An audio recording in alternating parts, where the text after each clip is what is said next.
it looks like the first page is up. Okay, great. All right, thank you, Anya, very much. If everyone can hear me, I'll probably be talking a little bit fast. Feel free to chime in if I am. But again, I just want to be respectful of everyone's time today. Is that able to go full screen? Yeah, there we go. I appreciate that. Thank you. All right, so let's just jump into it. Again, my name is Stephanie. And I just want to thank you guys for just taking the time out of your day to be here today. This is the FYI Academy series on classification. I will be your facilitator for today. We are concluding the three-part series on classification. In part one, we discussed the role of a classification specialist, and then in part two, we discussed the tools and resources available for classifiers. So today, we'll kind of get into a general overview of classification and the process involved in classifying a position description. So let's go ahead and jump right in. Next slide, please. All right. Our agenda today is as follows. I'll just do a brief introduction. We'll go over classification terminology, a very brief recap of session 1 and 2. We'll kind of get into the classification overview and also the classification process. And again, I'll promise to make it as interesting as classification can be. So I'll start with a brief introduction of myself. Again, I'm Stephanie Philippe Parker. I'm a senior classification here at FYI. As Anya mentioned, I didn't realize my anniversary was coming up. I have been here for 10 years, and I've been a classifier for about 17 years. I currently serve as a specialist at the United States Coast Guard in Washington, D.C. on that particular contract. For today's presentation, some of you may be learning something new. Some of this may be like a refresher for others. For purposes of this presentation, however, this will truly be like a high-level overview of the classification process. As I've kind of mentioned in the past, OPM provides like a ton of information as it relates to classification. So my goal here today is to really just trim that down into something that's a little bit more succinct and a little bit more understandable. So with that, while we're here, if you have any questions, feel free to type them in the chat and I'll answer them at the end. And then if there's something that maybe comes up later, I think on Simpler, you may have access to that to put in questions, and then I'll also have my email at the end of this as well. And so I will ask that everybody please mute themselves as we get into the presentation. All right, next slide, please. All right, so here we're just going to go over briefly some of these sort of like acronyms, if you will. PD, if you hear me say that, is position description. KSAs, some staffing folks or anyone really may be familiar with that. It's knowledge, skills, and abilities. FES is the factor evaluation system, and then OPM obviously is Office of Personnel Management. These are just some of the things that we might be using throughout our time here.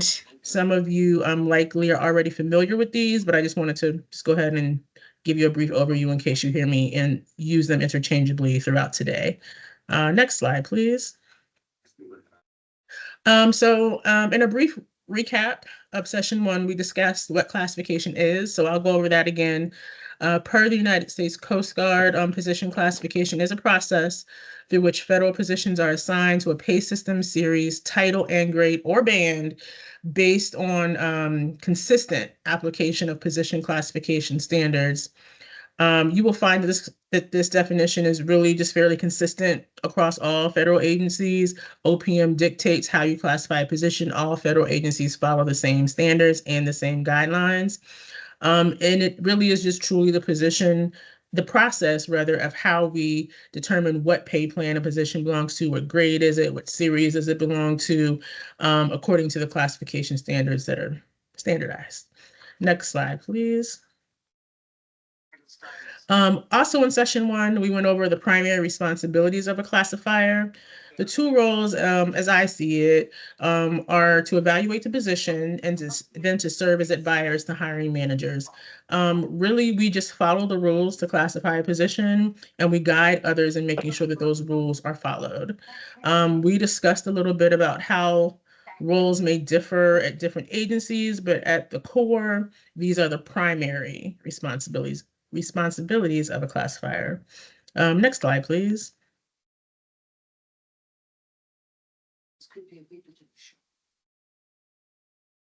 All right, thank you. In our second session, we talked about the tools and resources available for classifiers. One of the first items we talked about were the rules, regulations, laws, guidelines, et cetera, that OPM provides. The classification process itself is governed by the Classification Act, which governs the classification of positions in the federal service. This law basically states that positions shall be classified based on the duties and responsibilities assigned and the qualifications required to do the work. And then some of the other items listed here on the slide are just some OPM guidelines and resources available that for classifiers to utilize in the classification process. They all provide guidance and information on various classification topics and processes, and they include the introduction to the position classification standard, the classifier's handbook, handbook of occupational groups and families, and functional guides, all of which we kind of went a little bit deeper into on the last session in session 2. Next slide, please. Also in session 2, the last session, we kind of discussed a little bit about what work is covered by the general schedule. For the general schedule, which is those 9 factors that you're typically used to seeing on the on position descriptions, the 4 types of work we talked about were professional, administrative, technical, and clerical.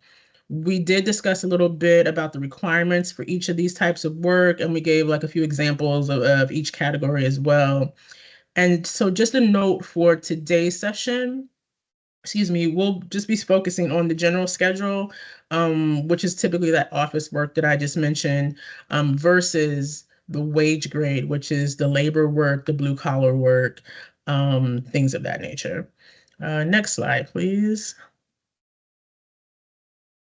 All right, so we're done with the recap. We're just going to go over here a classification overview. Now that we know sort of the role of a classification specialist, what tools and resources that they use, we can sort of jump into a general overview of the classification itself. One of the first most important things for a classifier to learn when it's time for a PD review is learning how to sort of understand the position. When we receive a position from a manager or specialist, we have no idea what that PD was going to look like, or what the position is. It's impossible. I think I've said this a couple times. It's impossible for a classifier to know every single position. We don't know how much time they're spending doing stuff. We don't know what they have to know in order to do the job. Are there any like physical requirements to the job, etc. So answering these types of questions for each PD is really important as we begin the review process. In order to sort of truly understand the intent and the scope of work for a singular position, we have to look at a few things listed here. The first one is a position's relationship to other positions. Sort of like, what does that mean? So if we have a budget analyst and there are other budget analysts in that same program area, are they performing the same type of work? Is there someone maybe serving like as a team lead? What challenges do they all face? Sort of truly understanding, or gaining an understanding rather, of how the position plays a part in the entire organization and how it interacts with other positions is really key when reviewing the PD for the first time. Regarding the primary purpose or reason for the PD's existence, we're essentially asking, like, why is this position necessary? Why do you have to have it? What key role are they playing? What job do they need to get done in order for the program to achieve its mission? Understanding this, again, will help a classifier understand the role this position plays at a high level organizationally. Related to the mission of the organization and sort of where the position is located, this is important for a classifier to know, specifically as it relates to how the position might be graded out. Knowing what a program's mission is will in turn help a classifier understand what part or role a position might play regarding their core duties. And knowing where a position is located within an organization might be important because it might have to make sense from a position management standpoint. For instance, if there is a GS-12 management and program analyst reporting to a GS9 HR specialist. If we see that, we know that just doesn't make sense, right? Not only from an organizational perspective, but also from a workflow, expertise level, and general position management point of view. Really seeing the overall structure and organizational component helps us to provide guidance to management on grading and organizational matters. And the last one here, knowing the qualifications required to do the work. This is just key when attempting to understand the position. And this is directly related to factor one, which is the knowledge required by a position. This to me is one of the most important things to know about a position. What do they have to know in order to successfully perform the duties of this job? What are the KSAs, right? Do they need any certifications? Do they need a degree? Do they have to know how to type? Depending on the position and whether or not it's like professional, administrative, clerical, or technical, there may be certain qualifications and or knowledge requirements that are key in order to perform the job. So this is especially important to get right. If you could please mute. Thank you. This is especially important, especially as it relates to what happens after the PD is classified, which is typically the recruitment process, which most of you are familiar with. Noting, and you probably have seen this, like noting what's important to know really helps sort of target the right person or the right candidate rather, and noting the correct and specific qualifications and knowledge requirements will both attract the right type of candidate as well as weed out those people who may not be qualified. All right, next slide, please. All right, so after we have taken all of the steps to understand the position, it's important that we then take a deeper look into the duties of the job. What are they doing? How much time are they spending doing the work? And sort of here we have just a couple of things to look out for when determining the duties that are to be classified. The first one is major versus minor duties, and that's just kind of what it sounds like. What are they spending the most? What are they spending most of their time doing? What duties occupy a small portion of their time? On most PDs, the work will be broken up into percentages. You might have seen that before.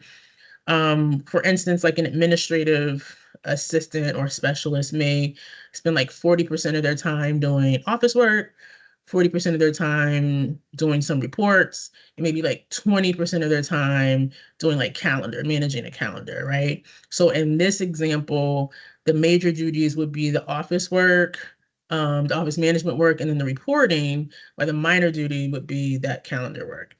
Because they're not spending a lot of time. It's 20% of their time doing the calendar work. In the classification arena, OPM takes it a little bit further in directing classifiers regarding the major and the minor duties, noting that any work being performed at 25% or more of the time is considered regular and reoccurring and therefore considered a major duty. And so that's important, as we'll kind of get into that a little bit later. For the second one, regular versus temporary duties, again, this is just simply identifying jobs that are being performed on a consistent, non-interrupted basis versus something that may be on a temporary basis. So temporary duties may be assigned because someone went on vacation or retired, or there may be like a special project where there's a one-time temporary duty. These temporary duties typically do not change the scope of work for or the grade of the entire PD, and they really should not be given a lot of weight when making determinations on the title or series or grade of the PD itself. Projected duties is another area to consider when determining what duties should be classified. This is almost like a wish list for management, where they may like propose varying duties that they want that person or the position to do in the future for recruitment purposes, but they really aren't part of the PD. The PD is based on current duties only, so it's important to remember and to keep that in mind as you look at the duties and you go through the classification process. And then the last one are trainee duties. Trainee duties are exactly what they sort of sound like. They're meant to have someone learn on the job, get familiar with the work, if you will, and get trained like on the roles and responsibilities of the job. With this, it's important to sort of take these like developmental tasks, if you will, into consideration when classifying a PD. Obviously, like a more experienced or seasoned person performing the work in the same occupation should be given a different consideration than that of a trainee. So keeping these trainee duties in mind are also important when sort of determining what duties to consider when classifying a PD. Next slide, please. So after we determine what duties should and should not be considered as it relates to the PD, it's now time to select the appropriate occupational series. Hopefully we're all familiar with the occupational series. It's that 4-digit number that comes after the pay plan and before the grade. It identifies what occupational family, group, and then subsequently the exact series that OPM has identified for that work. In most cases, the occupational series will represent the primary work being performed within a particular position, which is what we'll sort of stick with today. So in selecting the correct occupational series, we should make a few determinations. The first one is determining whether or not it's general schedule or is it wage grade work. As you know, we talked about this earlier. General schedule is the white collar sort of desk work, and blue collar is the more laborious blue collar work. Again, for purposes of today, we're just going to stick with the GS work. Once we determine that it's GS for today, we then have to determine what type of work it is. Again, we're back to, is it professional, administrative, clerical, or technical in nature? A few examples of professional work are like engineers or accountants. Administrative work, we may have like a program analyst or like an investigator. For clerical work, I think the most common types I've seen like are a clerk typist or like a computer clerk. And then technical could span from like a medical records technician to like a procurement technician. But knowing the type of work that the position is performing will assist in ensuring that it's classified in the appropriate series. For instance, excuse me, if we know that being a lawyer is a professional job, it belongs in a professional series, that would shift our focus to a professional series, eliminating the administrative, clerical, and technical series. We would not want to consider those as well because one, it's not going to properly describe the work, and two, the position would not be given the same amount of weight during a review as it relates to the work that they're performing. So after determining the type of work the position is performing, we must then decide what core duties are being performed on a regular and recurring basis.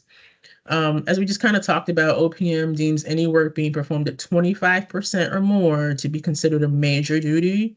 So when reviewing a PD, it's important to read and understand what these core duties are. And then once you familiarize yourself with that, you'll then start to think about potential series that might be a good fit. And with these core duties, we also want to understand the last bullet here is what do they have to know in order to perform the job. This, again, is directly related back to those regular and recurring duties. If they're an information technology specialist, what do they have to know in order to perform the job? It could be like how to perform like security checks or how to maneuver certain programs, anything related to that core work. It's the classifier's job to make sure that it makes sense. If the IT specialist is required to know food inspection techniques, we know that that doesn't make sense. And it stands out as something that's obviously like not aligned with the work. And reviewing the PD and asking these important questions that we have up here, it really will help us to make a good determination in choosing the correct series for the type of work that the position is performing. Next slide, please. So after we determine the correct series for the position, we can now talk a little bit about the title of the position. In the classification realm, there are two types of titles, those prescribed by OPM and then titles prescribed by agencies. You'll sort of see here on the picture that's on the slide that OPM provides official titling provisions, noting that agencies must use official position titles for human resources management, budget, and fiscal purposes. And then you'll also see that they provide a little bit of guidance regarding supervisory, parenthetical, and organizational titles, which we'll get into right now. Next slide, please. So the first type of titling is the titles prescribed by OPM. This is the most commonly used, which are exactly what it says. These are titles prescribed by OPM. They have already prescribed titles, specific titles for a particular series. For instance, here on the pictures, we have within the GS 1800 group, which is the administrative work and the inspection, investigation, enforcement, and compliance group. The 1805 series, specifically, OPM directs us that all positions are to be titled investigative analyst. And then in our sample here on the bottom, which is the 1600 group, which is the administrative work and the equipment, facilities, and services group, there's a series 1667, which is food services, which OPM directs us to title these positions food service worker. So you will notice that in each sample here, OPM describes the work that each position is responsible for. And then within these classifications, you will see that the definition of the work, titling information, exclusions, work that should not be classified within this series, and then as well as information regarding the series determination guidelines, and then obviously the factor level descriptions, which is how the position is going to be graded out. For purposes of titles prescribed by OPM, these titles must be used as the official title of the position. The only caveat is when you may have a lead or supervisory position, which we'll get into in a moment. Next slide, please. Excuse me. The next type of titling are titles prescribed by agencies. These agency titles are typically used when OPM provides a classification standard, but does not prescribe a title for that particular standard. Agencies are permitted to do this as long as they are not utilizing a title already being prescribed by OPM. For example, the last slide we saw, there was a title of food service worker. So if an agency has a similar position as a food service worker, but it doesn't quite fit all of the requirements for that particular series, they can use another series. And if that series does not have a specific title that they have to use, the agency can create a title, but they just can't call it food service worker because it's already being used. It must be a title that has not been prescribed by OPM in any of its series. An example here on the picture there at the bottom where it says titles, this is for the GS 301 miscellaneous administrative and program series. You can see here that there are no prescribed titles for this particular series. And this is particularly just because this series is like a catch-all series for positions when they don't fit into another administrative series. And this is just as a FYI for your situational awareness. If a position has a series that ends in a 01, like a GS 201 or 301 or 1801, this is considered a general code. It's a general code, which means that the work cannot be easily identifiable within that job family. So that's just a bit of information to just sort of keep in mind when you see a series ending in 01. It's almost like a miscellaneous catch-all series, if you will.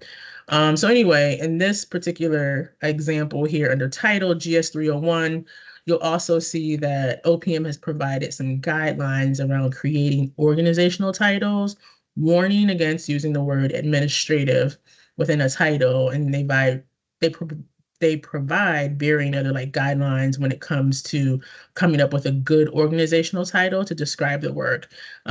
Why they advise against using administrative? I'm sure they have their reasons, but they do provide a lot of insight, guidance towards what to do and sort of like what not to do when making up your own title. In general, organizational titles can be named just about anything as long as it supports the scope of the work within the PD. I think some of the most unique ones I've seen, at least here at Coast Guard, I've seen a Arctic Strategy Implementation Specialist, an Air Defense Watch Specialist, and then a Counter Unmanned Aircraft System Specialist. So you can name them anything, again, as long as it's consistent with what that person is doing. It's also important to note here when we're talking about titles prescribed by agencies that you may sometimes hear organizational titles utilized in a different way. This may be like when a position is in a series that must use the prescribed title by OPM, but internally, agencies may refer to it by a different name, either like for clarification or internal or recruitment purposes. Like, for instance, the official title may be training instructor, but internally they just call it maybe diving instructor or aircraft simulation instructor, but it's just not the official title of the job, is what they call them in-house. So these are just some nuances to keep in mind as we discuss the differences between official titles and titles prescribed by OPM and then those prescribed internally by agencies. Next slide, please. So along with both the OPM titles and the titles prescribed by agencies, there are a few other considerations that could affect the official titling, which I'm sure hopefully you guys have seen examples of all of these before. These are lead and supervisory positions, parenthetical titles, and student trainee titles. For lead titles as well as supervisory titles, it's really very simple. You take the official title and then you put lead or supervisory in front of it. For parenthetical titles, it's these are used for like to sort of like better identify a position or the work that a position is doing. So in the example here, we have information technology specialist, PLCY, PLN, which stands for policy and planning. This is a parenthetical title that OPM has designated that you must use if they are performing this type of work. And so sometimes you may have agencies that may have their own parenthetical title. Again, as long as the work supports it, you want to better explain it, maybe for recruiting purposes, you may do that as well. And for the last one, we have the student trainee. This is just fairly straightforward. Everybody gets the same title, it's student trainee, and whatever their specialty is, you put in parentheses behind it. In this example, it's civil engineering. I do want to mention one thing about supervisory titles. Sometimes OPM, well, not sometimes, OPM does give us alternative titles for supervisory positions. You may see supervisory positions sometimes be using the word officer or manager or administrator. So you may have like a budget officer, but until you sort of really get into the PD, you won't know that it's supervisory. You can swap out the word supervisor for officer or administrator, or manager sometimes, just depending on the position. But what you can't do is say supervisory budget officer. You want to use supervisory or officer. It is a lot of flexibility there, but we just want to make sure that we name it properly according to the scope of work. But sometimes the word supervisory positions may not have the word supervisory in the title. So I just wanted to mention that as well. Next slide, please. So, excuse me, as we've gone a little bit through ensuring we understand the work of the position that the position is performing, and along with the potential title options, it's additionally important to sort of understand the competency levels and that sort of career path that OPM utilizes as a whole. Knowing this information will help you understand what the KSAs are, what's required, sort of work behaviors, and potential growth for a particular job. So we'll quickly run through these before we jump into the classification process itself. At the top here, we have awareness. This is just simply where one may start off. They just may simply know or be aware of a particular subject. For instance, you may know how math works, but you may not be able to, balance a budget. So you're simply aware of a particular subject area and would require extensive guidance to do your work. The next level is the basic competency level. At this level, you may have some competency or knowledge about the processes and concepts, but you require frequent guidance. And then the situations at this level may be a little bit more difficult, obviously, than they were at the level of awareness. Here next is the intermediate level. This is where you actually start to see like the application of things that you've learned at the other two lower levels. With this competency, employees are expected to actually demonstrate the understanding of processes and concepts to difficult situations and really just require only occasional guidance. The next one is the advanced level. This might be around the GS 13 level or so, where there's more occurrences of more difficult work situations. And often you have to have a more broad understanding of the subject matter. Typically with this one, little or no guidance is required at all. And the last one is where you have your subject matter expert, right? They kind of serve as the key resource for management. They're the advisor. They have expert understanding of everything, of processes, concepts, and they work with more exceptionally difficult situations. So with these 5 competency levels, as you read the PD and you try to understand the scope of work, these will be important to keep in mind once the grading is determined to look back and say, hey, are they really performing at an expert level? Does the PD read that way, or are they more of an advanced level and perhaps likely a little bit more supervision? They've really not truly mastered the subject matter at hand. So these are just kind of some competency levels just to be aware of as you sort of read through the PD and start to classify the position. Next slide, please. So now we're going to move forward in discussing the classification process itself. Keep in mind that this will be a very high-level overview of how to classify a position. There are a lot of things to consider or that may come up during a review that we will not get into today, but for purposes of today, this is just to give you a general idea of sort of what a clean classification might look like. But before we get into that, we talked a lot about what to consider when reading and reviewing a PD. I thought it would be equally as important to sort of talk about things that we do not take into consideration from a classification perspective. While these things may be important, while classifying a APD, we are guided not to give any of these things weight or consideration as it relates to the evaluation and the final title, series, and grade.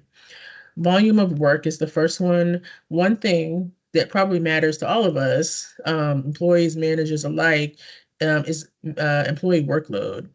How much work are they performing at any given time of the day? However, as it relates to classification, this does not matter. We just simply want to know what they're doing. How much time are they spending doing it percentage-wise versus how much the workload is on a regular basis. The financial need of the employee. So this is if a manager wants to give an employee an upgrade because of personal financial needs or something of that nature. We obviously cannot take this into consideration during the classification review. It would be biased, illegal, and prohibited by OPM. Salary comparability. With all of the varying agencies across, across the world, excuse me, across the federal space, across the government, we never want to compare positions or compare one position's salary to another. Specifically, as it relates to classification, compensation and classification, while they do go hand in hand, they're worked on very separately, and we must keep them separate, especially during the classification review process. We're responsible for reviewing the work only versus making determinations based on how much the employee does or could make after we classify the position. Quality of work is another area that is not considered during the classification process. Classifiers do not make determinations on an employee's work, nor is it a factor that we consider during our process. The same goes for the efficiency of performance and for the length of service, and then how long an employee has been performing, how long the work is being performed and how long the employee has been performing the work. Again, is not something that is relevant during the classification process. The second to last one here is difficulty in recruiting the position. A lot of times we may work with managers who have expressed difficulty in really just recruiting for a particular position. And while we may certainly work with them to make sure that we define the work appropriately, the PD is written well, it is really outside, the recruitment challenges are really outside of our purview as it relates to the classification process. Our job is to classify the position appropriately versus considering how difficult it may be to recruit for it after it's officially classified. And then the last item is sort of kind of what we talked about a little bit before. Duties only performed in the absence of another employee. If another employee has like an extended leave, out on vacation, etc., they are considered sort of intermittent temporary duties like we talked about before. They will eventually go away. So they should not be considered when reviewing the PD. And so, yeah, so these are some of the things that we should not take into consideration. And let's get into the classification process. Next slide, please. All right. So as brief as this may look, as brief as I'm going to go through it, this process will probably could take someone a day, a couple of hours. This really depends on the position. But in general, these are the four sort of steps that we take when classifying a position. Selecting the appropriate FES standard and grade level criteria, determining the grade level by assigning a factor level and the corresponding number of points to each of the 9 factors, converting the total point value using the FES conversion chart, and recording the results of the evaluation. So now we'll sort of briefly go through each step of the classification process. Next slide, please. So step 1 is selecting the appropriate FES standard and grade level criteria. This we kind of covered earlier when discussing understanding the work.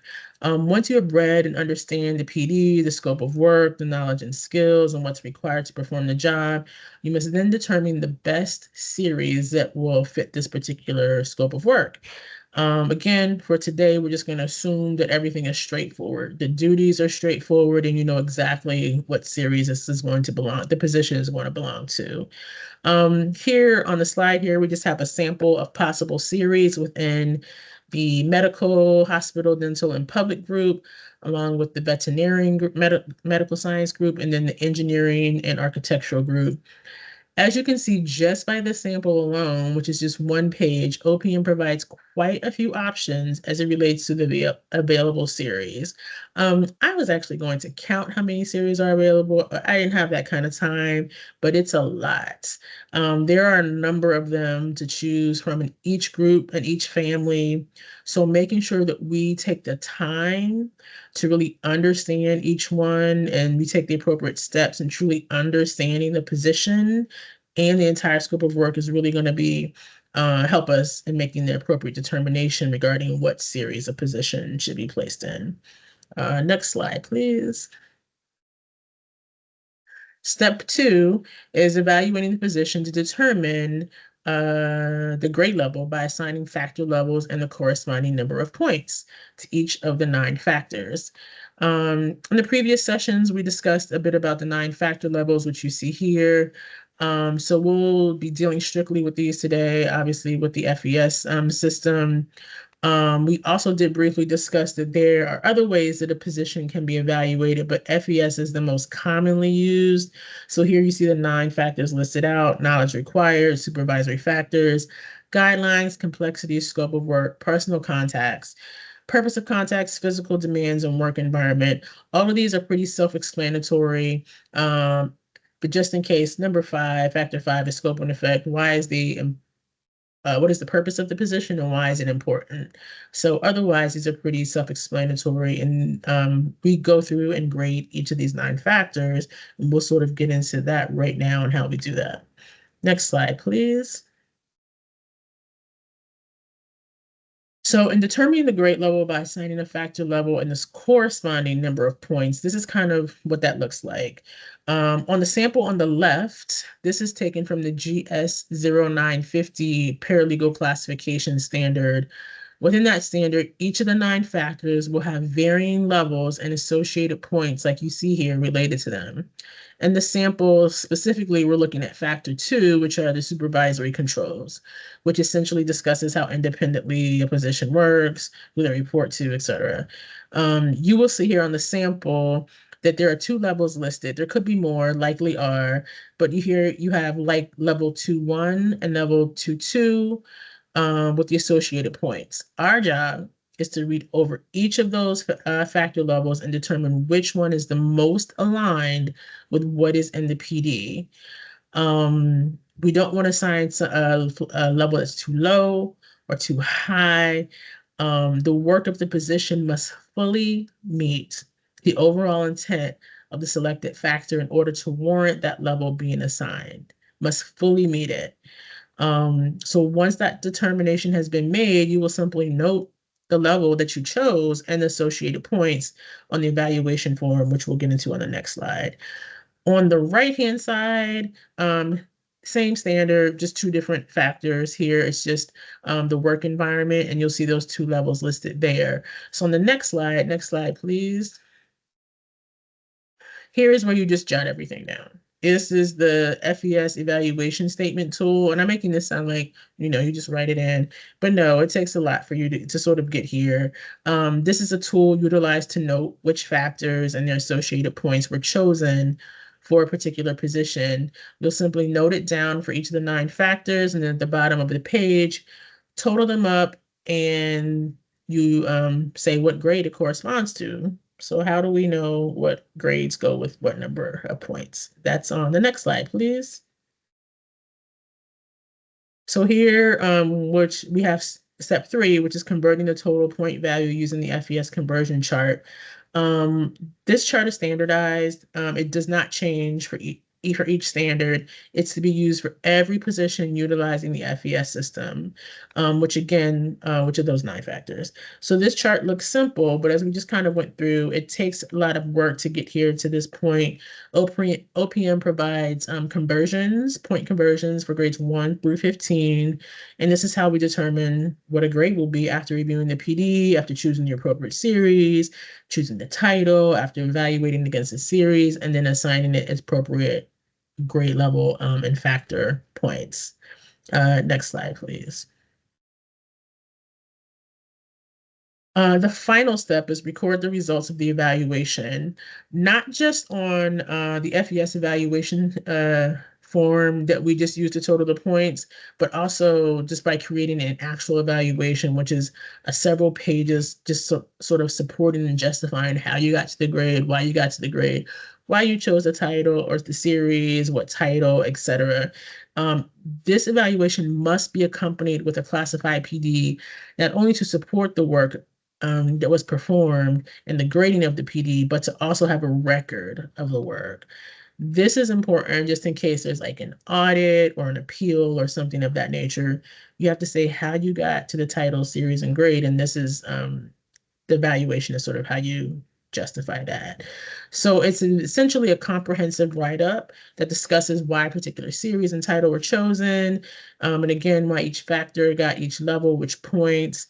I've seen different formats for evaluations. You won't see the agencies probably use the same format ever, but at the core, this is the minimum information that's required. On this particular sample, on the slide the slides that are showing here, we have the first page and we have the last page that I wanted to show you. On the left is the first page, which sort of gives you the basics of the organization, what series and subsequent classification standard was utilized, the title chosen, etc.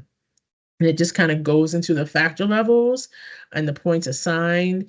This isn't the best example, but I really didn't want to give too much information, but just kind of wanted you to sort of see what that evaluation might look like at a high level. On the right-hand side is the last page of the evaluation. Right in the middle there, you'll see that evaluation form has just been kind of placed there. It's filled out. And then at the table, you'll see the points at the bottom.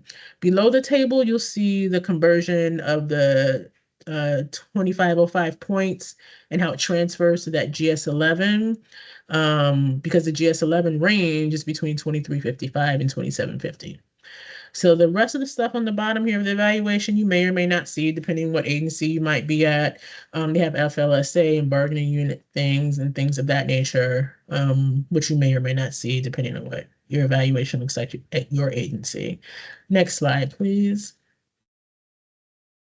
So Now that we've gone through the 4 generic steps of how the classification process works, and you guys are master classification specialists, I just wanted to recap a few of the resources available to you should you want to learn more about anything that we discussed. And by any means, did we discuss every topic available as it relates to classification? But again, this was simply to provide a high-level overview of classification, the tools and resources, etc. These are the same ones highlighted at the beginning when we first started here today. So if you're interested in learning more, you can just really Google any of these things or go to opm.gov to see all the information OPM provides, and it's a lot. So with that, next slide, please. I'm happy to take any questions that you guys may have at this time. Thanks.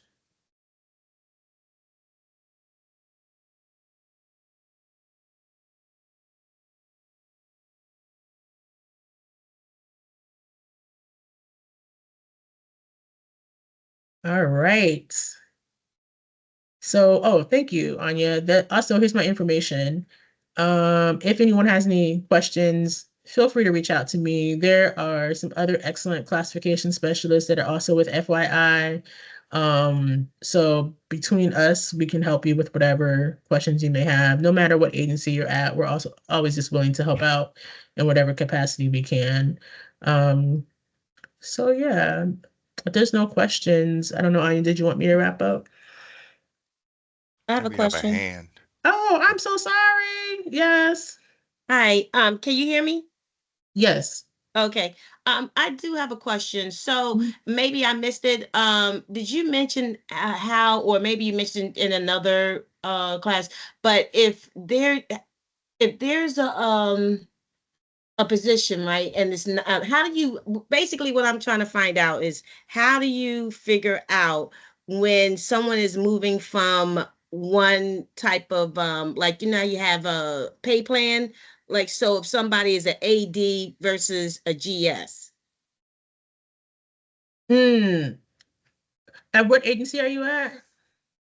Well, Sorry. it's, no, I'm at Secret Service, but I'm just asking for myself. Yeah, no, no problem. Sorry. I didn't mean to answer your question with the question. I don't think I'm familiar with AD. It might be used for a specific It's, position, a it's a series. administrative determinant.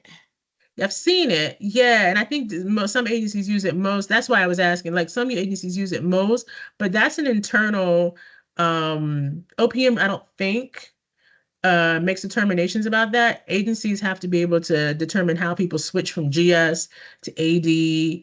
I've not seen OPM give a lot of determinations on how to switch from one pay plan to another. That's really more of like an internal decision or guidelines processes. I don't know if that's helpful or not. Um, Well, the reason I was asking is because how yeah. about if somebody was applying for a government job and they're not a classifier. So how would they determine when they're applying for a job what level of GS that they qualify for? That's a good question. Yeah, so when they have the vacancy announcements, so are you saying like for someone who has never been in the government? Well, they have been in the government because they're AD. I understood. Um, so Hey, if Steph, I could help you. oh, sure, come on in. Yeah, this is Lincoln, and I'm with the Secret Service as well. Perfect. So, a good example is Ag Demo. Ag Demo is on a special pay plan, and Mhm. OPM really doesn't govern it. But when they approve the use of that pay plan, they give you a range. So, for instance, an NH1 might fall within the GS1 to 5 pay range. So the manager has the latitude or the flexibility to bring you on within that pay range before you move to another level, if that answers your Mhm. question.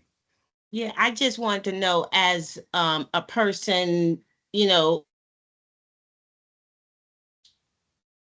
don't So for have, ex- so I'm for sorry. example, I think Go she ahead. want to know if she eligible to apply, say for a GS9, if she's an AD too. Like, would that make I her? think that's what the question. Yes, I Yeah. agree. Right.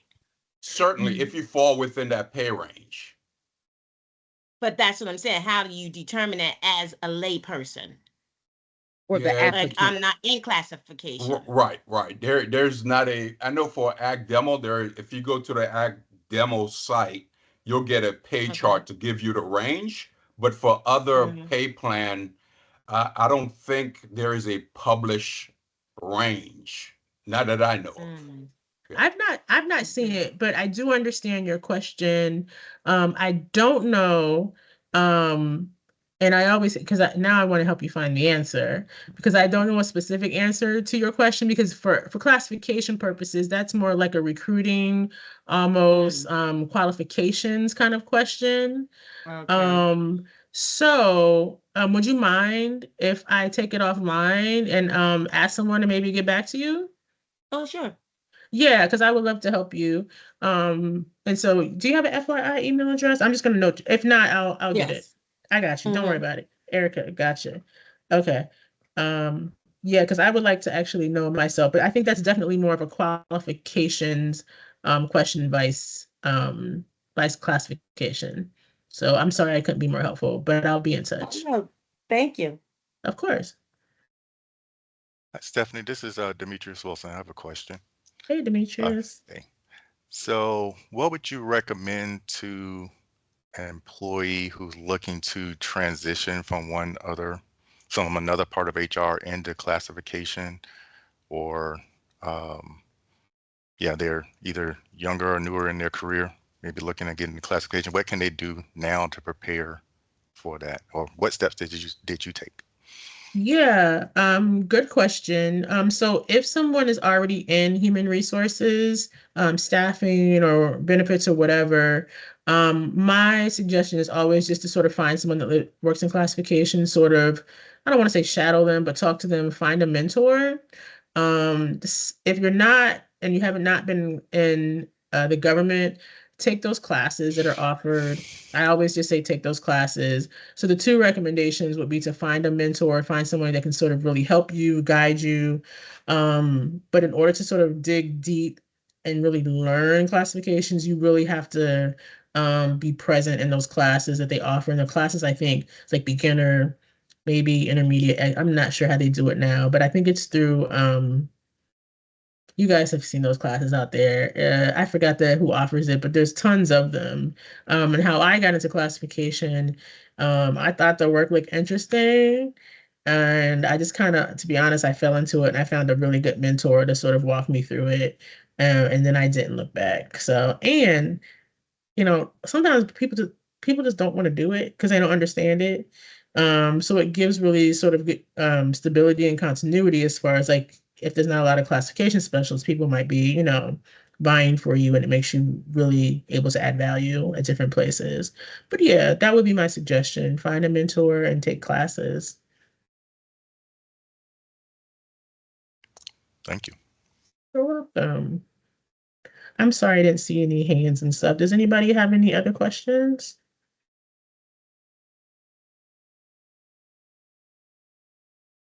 Okay. Erica, I'll get back to you. And then Anya, did you want to wrap things up? Yes, thank you so much, Stephanie, for the amazing session and the two previous ones. Just want to thank you. And like I mentioned previously, we will post the third session on my FYI, our intranet. Please let me know if you have any questions, how to access it, if you have any trouble accessing it.